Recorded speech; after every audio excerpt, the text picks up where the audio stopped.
In this video, we're going to quickly go over the basics of Vex C++. Now, as the name suggests, Vex C++ is a C++ based code for Vex v5. And we're not really going to use, there is a block version for this, a block and Python version. We're not really going to use that though, because I feel like the C++ one allows you a little bit more control over what you want your robot to do.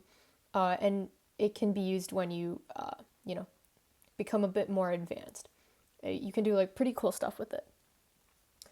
So this is the competition template. And the way you get it is once you download Vex C++, it should come with a bunch of templates. So this is the competition template. So all you have to do is just go to File, Open Examples, and then just hit Competition Template, Next, and then you just name the project, and then it should pop up with this main.cpp. And you can see that there's all these like really nice green comments that do a pretty good job explaining what everything is. But just for clarity, I'm going to go ahead and delete them. Okay, so once you kind of go ahead and remove all the comments, this is what you're left with. So let's take a look at the first chunk up here. So this hash include just says, take a look at whatever vex.h is, and vex.h is pretty basic. It just kind of sets it up so you can code a bit more easy.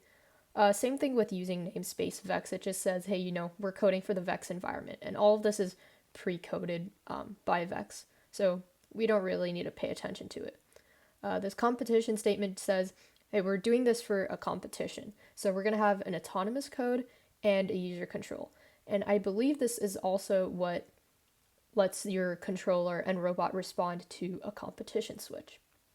So you can toggle between the autonomous and user control without restarting the entire program. Okay, this first function here is pre-autonomous.